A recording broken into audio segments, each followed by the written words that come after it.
ଜୟ ଜଗନ୍ନାଥ। ନମସ୍କାର। ତପନ ଆଷ୍ଟ୍ରୋଲୋଜିକୁ ଆପଣଙ୍କୁ ସ୍ୱାଗତ।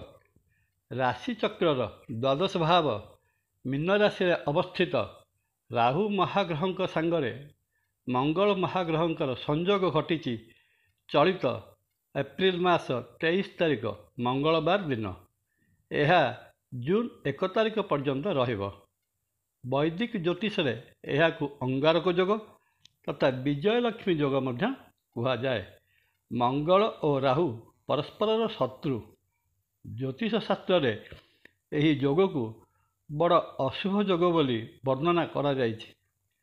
ମଙ୍ଗଳ ଭ୍ରାତୃ, ଭୂମି, ବୀରତା, ଯୁଦ୍ଧ, ଶତ୍ରୁ, ରାଜା, ଯୁବାବସ୍ଥା, ରକ୍ତ, ଅଗ୍ନି, ସେନା, ତର୍କରେ ବିଜୟ, ନେତୃତ୍ୱ ପ୍ରଭୃତିକୁ ପ୍ରତିନିଧିତ୍ୱ କରୁଥିବା ବେଳେ କାଳପୁରୁଷର ଏହା ପ୍ରଥମ ଭାବ ମେଷ ତଥା ଅଷ୍ଟମ ଭାବ ବିଛା ରାଶିର ଅଧିପତି।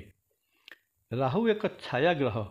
ଏହା ମନୁଷ୍ୟକୁ ଅଧାର୍ମିକ, କୁତର୍କୀ, ମ୍ଳେଚ୍ଛ, ଷଡ଼ଯନ୍ତ୍ରକାରୀ, ବଣ ତଥା ପାହାଡ଼ ପର୍ବତରେ ଭ୍ରମଣ, ଦୁଷ୍ଟ ସ୍ତ୍ରୀ ସମ୍ପର୍କ, ଜୁଆଡ଼ି, ବିଭିନ୍ନ ଶାରୀରିକ କଷ୍ଟ ପ୍ରଭୃତି ପ୍ରଦାନ କରୁଥିବା ସମୟରେ ଐଶ୍ୱର୍ଯ୍ୟ ଓ ରାଜପଦ ସହିତ କଠୋର ଭାଷଣ ପ୍ରଦାନ କରିବାରେ ମୁଖ୍ୟ ଭୂମିକା ଗ୍ରହଣ କରିଥାଏ ଏବଂ ଏହି ରାହୁ କେତେବେଳେ ଉପରକୁ ଉଠାଇ ଦିଏ ତ ପୁଣି କେତେବେଳେ ତଳେ କଚାଡ଼ି ପକାଇ ଦିଏ। ମୀନ ରାଶିରେ ଏହି ଦୁଇ ଗ୍ରହ ମଙ୍ଗଳ ଓ ରାହୁର ସଂଯୋଗରେ ବ୍ୟକ୍ତି କେତେବେଳେ ସଫଳ ତ କେତେବେଳେ ଅସଫଳ ହୋଇଯାଏ। ସ୍ୱଭାବରେ ହିଂସ୍ର ଓ ଉଗ୍ର ପାଲଟିଯାଏ।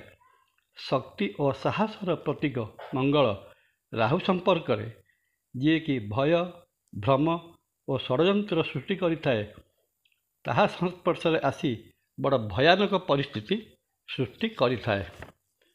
ରାହୁ ଓ ମଙ୍ଗଳର ଯୋଗ ଅଙ୍ଗାର ଭଳି ଫଳ ପ୍ରଦାନ କରୁଥିବାରୁ ଏହାର ନାମ ଅଙ୍ଗାରକ ଯୋଗ ହୋଇଛି। ଜନ୍ମଜାତକରେ ଥିବା ଏହି ଯୋଗ ମଧ୍ୟ ଜାତକ ଉପରେ ଗଭୀର ପ୍ରଭାବ ପକାଇଥାଏ। ଏହି ଅଙ୍ଗାରକ ଯୋଗର ନକାରାତ୍ମକ ପ୍ରଭାବରେ ମନୁଷ୍ୟ ଭିକାରୀ, ଜୁଆଡ଼ି, ପରଧନ ଅପହରଣକାରୀ, ହତ୍ୟାକାରୀ, ଘାତକ, ଷଡ଼ଯନ୍ତ୍ରକାରୀ, ବିଷ ସେବନ ଓ ବିଷ ପ୍ରଦାନକାରୀ, କୁଷ୍ଠରୋଗୀ, ଅସ୍ଥିର ବିଚାରବାଲା, କ୍ରୂର ଏବଂ ସମାଜର ଅହିତ ସାଧନ କରୁଥିବା ବେଳେ ସକାରାତ୍ମକ ପ୍ରଭାବରେ ମନୁଷ୍ୟ ଖେଳାଳି ତଥା ଖେଳରେ ବିଜୟ ପ୍ରାପ୍ତ କରେ। ସେନା ଓ ପୋଲିସ ବାହିନୀରେ ସଫଳତା ଅର୍ଜନ କରିଥାଏ, ନେତୃତ୍ୱ ନେଇଥାଏ ତଥା ଉଚ୍ଚ ରାଜପଦରେ ଆସୀନ ହୋଇଥାଏ। ଗଣତାନ୍ତ୍ରିକ ପ୍ରକ୍ରିୟାରେ ମନ୍ତ୍ରିତ୍ୱ ପଦ ମଧ୍ୟ ହାସଲ କରିଥାଏ।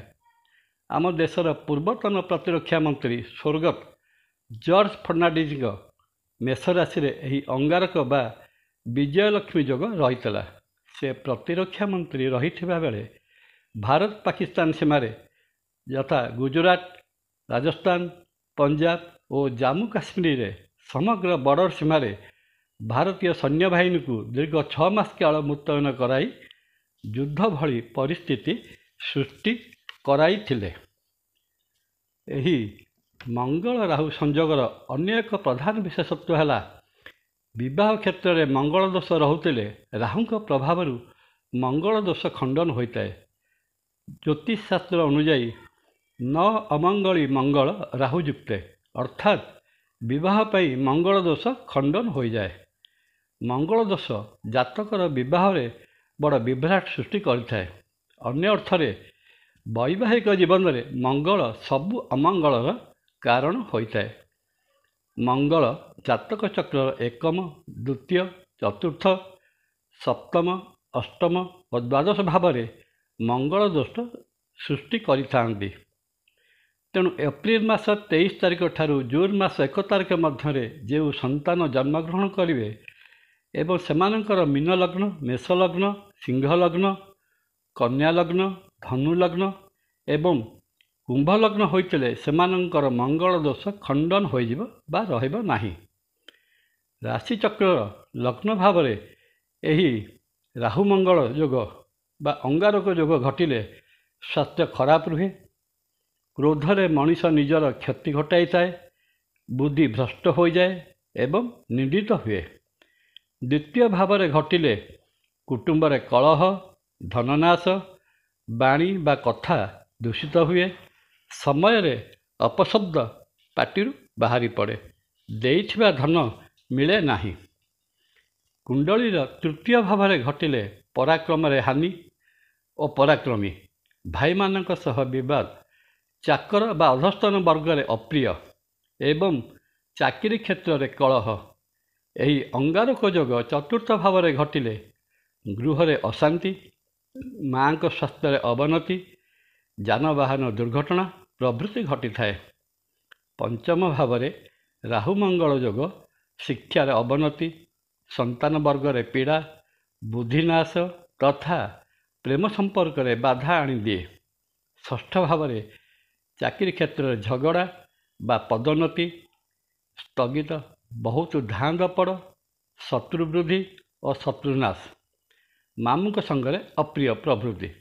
ସପ୍ତମ ଭାବରେ ବିବାହରେ ବାଧା, ଦାମ୍ପତ୍ୟ କଳହ, ଛାଡ଼ପତ୍ର, ବନ୍ଧୁ ବିରୋଧ, ବାଣିଜ୍ୟ ହାନି ପ୍ରଭୃତି ଘଟାଇଥାଏ। ଅଷ୍ଟମ ଭାବରେ ମଙ୍ଗଳ ରାହୁ ଯୋଗ ଆକସ୍ମିକ ଦୁର୍ଘଟଣା, ଜୀବନ ପ୍ରତି ବିପଦ, ଗୁରୁ ନିନ୍ଦା, ଗୁପ୍ତ ଧନ ପ୍ରାପ୍ତି। ନବମ ଭାବରେ ଭାଗ୍ୟରେ ବାଧା, ପିତୃଦୋଷ, ଦେବକାର୍ଯ୍ୟରେ ଅବହେଳା, ସନ୍ତାନମାନେ ଶିକ୍ଷାରେ ଅମନୋଯୋଗୀ। ଦଶମ ଭାବରେ ପିତୃ ବା ପିତାଙ୍କ ସ୍ୱାସ୍ଥ୍ୟରେ ଅବନତି, ନିର୍ବାଚନରେ ପରାଜୟ ଓ ବିଜୟ କିନ୍ତୁ ସିଂହାସନ ମିଳିବନି। କର୍ମରେ ଅହେତୁକ ବିଳମ୍ବ ତଥା କର୍ମକ୍ଷେତ୍ରରେ କଳହ। ଏକାଦଶ ଭାବରେ ଆୟରେ ବାଧା, ବଡ଼ ଭାଇଙ୍କ ସାଙ୍ଗରେ କଳହ, ଚିନ୍ତାଧାରା ବା ଇଚ୍ଛା ପୂରଣରେ ପ୍ରବଳ ବାଧା। ଦ୍ୱାଦଶ ଭାବରେ ଏହି ଯୋଗ ଅସଦ୍ବ୍ୟୟ, ଯାତ୍ରାରେ ବିଘ୍ନ ବା ଦୁର୍ଘଟଣା, ସମସ୍ତ କାର୍ଯ୍ୟରେ ଅସଫଳତା ପ୍ରଭୃତି ଆଣିଦିଏ। ଏହି ମଙ୍ଗଳ ରାହୁ ଯୋଗ ବା ଅଙ୍ଗାରକ ଯୋଗର କୁପ୍ରଭାବରୁ ରକ୍ଷା ପାଇବା ପାଇଁ ହନୁମାନ ଚାଳିଶା ପଠନ ଓ ମହାବୀରଙ୍କ ଦର୍ଶନ, ସୁନ୍ଦରାକାଣ୍ଡର ଆୟୋଜନ, ନୃସିଂହ ମହାପ୍ରଭୁଙ୍କ ଦର୍ଶନ ଏବଂ ନୃସିଂହଙ୍କ କବଚ ପଢ଼ିଲେ ଏହି ଅଙ୍ଗାରକ ଯୋଗର କୁପ୍ରଭାବ ବହୁ ପରିମାଣରେ ପ୍ରଶମିତ ହୁଏ। ଭିଡ଼ିଓଟି ଭଲ ଲାଗିଥିଲେ ସବସ୍କ୍ରାଇବ୍ ଓ ସେୟାର କରିବା ପାଇଁ ଅନୁରୋଧ। ନମସ୍କାର। ଜୟ ଜଗନ୍ନାଥ।